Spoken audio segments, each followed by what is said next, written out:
Shalom, salam berkat dari kami untuk pendengar sekalian. Saat ini pendengar akan diberkati dengan program Hari Ini Harinya Tuhan bagian yang ke-8. Sebuah program rohani tentang doktrin Alkitab yang menolong kita untuk semakin tertanam dalam kebenaran firman dan bertumbuh dalam kemuliaan. Bersama hambanya, Pendeta Gilbert Lumendo, STH. Banyak orang merasa doktrin Alkitab sebagai sesuatu yang membingungkan. Tetapi tahukah saudara bahwa doktrin Alkitab intinya adalah memahami Alkitab dengan benar, dengan pemahaman yang sistematis, sehingga kita terus dapat tertanam di dalam kebenaran firman, sehingga kita terus bertumbuh di dalam kemuliaan Allah. Buka hati saudara sekalian untuk menerima berkat-berkat firman-Nya hari ini. Saya percaya kemiskinan bukan nasib, tetapi lebih tepat dikatakan bahwa kemiskinan adalah mentality. Jadi kemiskinan bukanlah nasib seseorang, tetapi kemiskinan lebih pada karakter atau sifat seseorang. Ada orang-orang yang memang memiliki karakter, sifat, kebiasaan atau yang saya sebut mentality yang miskin. Artinya dia mudah menyerah, dia mudah putus asa, dia seorang yang males, sehingga saudaraku yang kasih dalam Tuhan, akhirnya dia berkata bahwa wah, Tuhan gak memberkati saya, buktinya saya hidup kekurangan. Atau mungkin dia berkata bahwa ya saya kan cacat dalam tubuh saya, ya saya kan gak mampu sekolahkan anak-anak saya, ya saya kan hanya orang miskin sehingga gak bisa hidup dengan berhasil dalam kehidupan ini. Nah saudaraku yang kasih dalam Tuhan, jadi kita lihat bahwa seringkali persoalannya bukan karena kekurangan seorang itu miskin, juga bukan karena keterbatasan seorang itu miskin, tetapi karena memang dia tidak punya mentality untuk bertanding, dia tidak punya mentality untuk maju, dia tidak pernah punya mentality untuk merebut keberhasilan. Sementara ada banyak orang-orang yang lemah, banyak orang-orang yang berkekurangan, tetapi kalau dia punya mentality yang baik, dia punya semangat juang yang tinggi, saudaraku yang kasih dalam Tuhan, saya percaya keberhasilan akan ada dalam kehidupan kita. Kalau sudah pelajari kisah hidup Daud, Daud itu seorang yang sebetulnya tertolak dalam keluarga, sehingga dalam salah satu mazmurnya dia pernah berkata begini, sekalipun ayahku dan ibuku meninggalkan aku, tapi Tuhan menyambut aku. Tidakkah saudara ingat ketika Samuel mau datang untuk mengurapi salah seorang anak Isai, Daud bahkan tidak dilibatkan. Kenapa? Karena orang tuanya langsung berpikir gini, siapa sih Daud ini? Mana bisa sih Daud ini dipakai menjadi raja? Dia nggak bakal masuk hitungan. Dia sebetulnya anak yang sudah tertolak, dia anak yang selalu direndahkan dalam keluarga. Tetapi saudaraku yang kasih dalam Tuhan, Daud punya iman yang kuat. Dia berkata, Tuhan adalah gembalaku, takkan kekurangan aku. Bahkan dia berkata, melewati lembah bayang maut sekalipun, aku tidak takut bahaya, sebab gadanya dan tongkatnya menjadi penghiburan bagi aku. Nah saudaraku yang kasih dalam Tuhan, meskipun dia tertolak, meskipun dia tidak diperdulikan dalam keluarga, tapi karena dia punya semangat juang yang tinggi, dia punya mentality yang baik, akhirnya apa yang terjadi? Tuhan mengangkat Daud begitu tinggi sehingga dia menjadi raja bangsa Israel itu. Nah saudaraku yang kekasih dalam Tuhan, selamat datang dalam program kita Hari Ini Harinya Tuhan, sebuah program rohani yang kembali mengingatkan kepada kita betapa pentingnya kita menjadikan firman Tuhan sebagai dasar keseharian hidup kita. Karena selama kita menjadikan firman Tuhan sebagai dasar keseharian hidup kita, langkah-langkah ke depan kita penuh dengan kepastian, kemenangan, berkat, mujizat, dan perkara-perkara yang besar. Haleluya. Dan dalam program ini kita sedang bicara tentang orang miskin. Nah saudaraku yang kasih dalam Tuhan, sudah saya jelaskan tadi bahwa kemiskinan bukanlah nasib, tetapi mentality atau semangat juang yang rendah dari seseorang itu. Tetapi kalau kita punya iman, kita percaya dan kita berjuang, Alkitab berkata apa yang tidak pernah kita pikirkan, itu yang Tuhan sediakan buat orang yang takut akan Dia. Haleluya. Nah saudaraku yang kasih dalam Tuhan, pembahasan tentang orang miskin ini kita sama-sama belajar dari Mazmur 109 ayat yang ke-21 sampai ayat yang ke-31. Demikian firman Tuhan. Mazmur 109 ayat yang ke-21 sampai 31. Tetapi Engkau ya Allah Tuhanku, bertindaklah kepadaku oleh karena namamu. Lepaskanlah aku oleh sebab kasih setiamu yang baik. Sebab sengsara dan miskin aku, dan hatiku terluka dalam diriku. Aku menghilang seperti bayang-bayang pada waktu memanjang. Aku dikebutkan seperti belalang. Lututku melentuk oleh sebab berpuasa, dan badanku menjadi kurus habis lemaknya.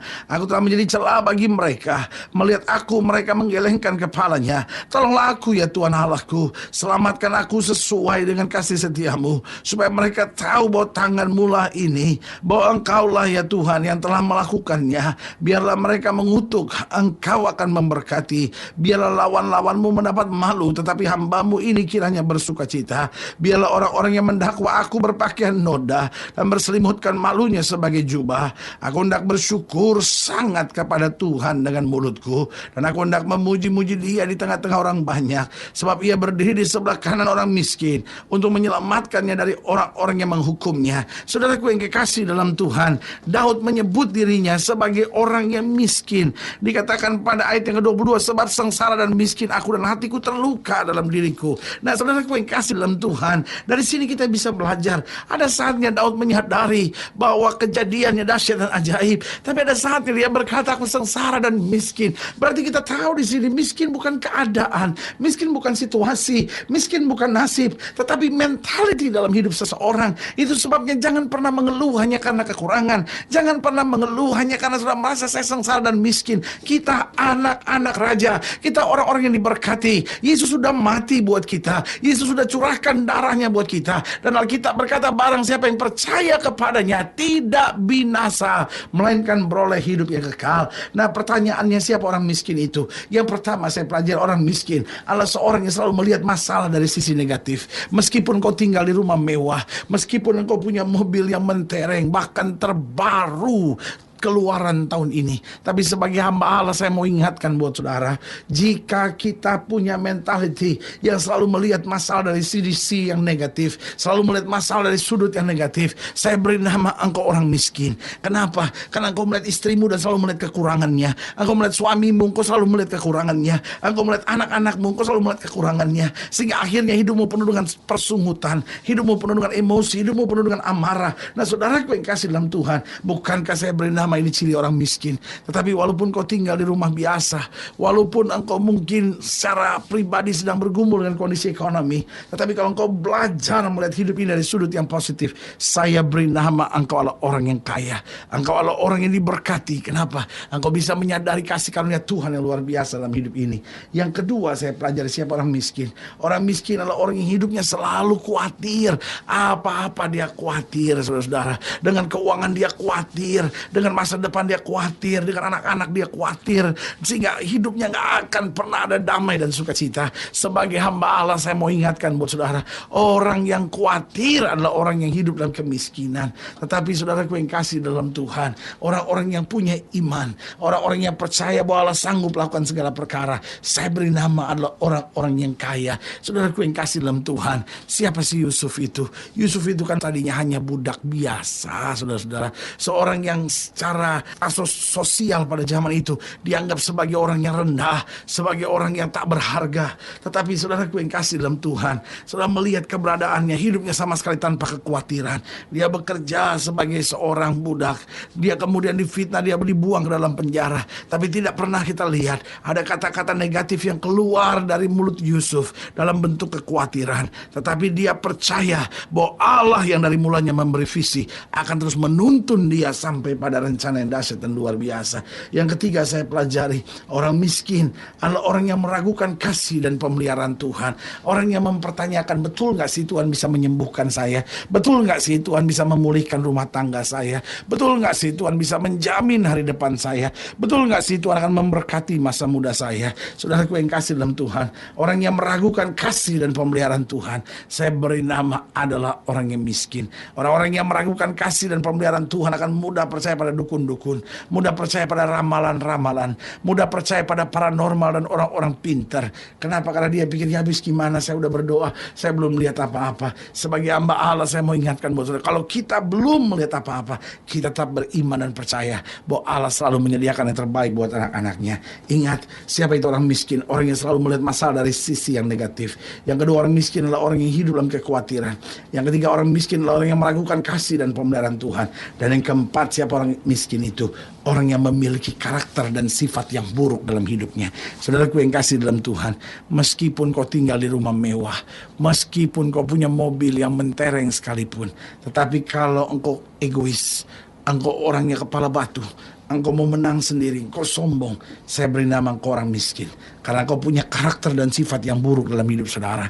Tetapi jika hatimu bersih, engkau mengampuni, engkau hidup dalam kasih, meskipun hari-hari ini engkau sedang dalam kekurangan, saya percaya berkat Tuhan luar biasa akan mengalir dalam hidup saudara. Ingat, kemiskinan bukan nasib, tapi seringkali mentality. Karena itu bangkitkan iman saudara dan berkata, Tuhan, saya percaya, saya sudah ditebus oleh darah Yesus. Saya orang-orang yang diberkati, saya orang yang kaya, saya orang yang akan dituntun Tuhan untuk melihat kemuliaan yang luar biasa. Haleluya. Saudaraku yang kasih dalam Tuhan, jika saya ingin dilayani lebih jauh, hubungi kami melalui telepon, hubungi kami melalui surat, kunjungi website kami.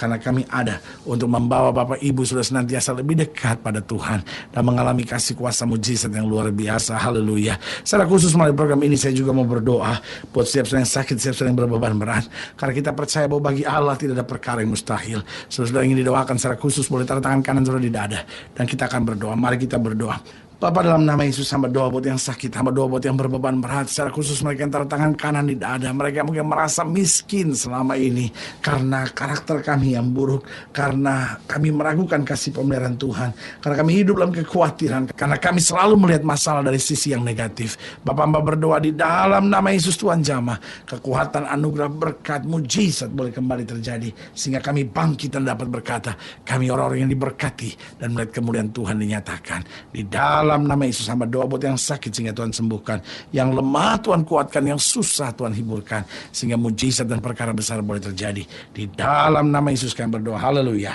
Amin. Saudara gue yang kasih dalam Tuhan, kita sudah berdoa. Ingat, Allah tidak pernah lalai menepati janjinya. Ini saatnya buat kita untuk bangkit bersemangat, bersuka cita dalam menghadapi segala perkara. Karena kita tahu kita orang-orang yang diberkati dan akan melihat kemuliaan Tuhan senantiasa.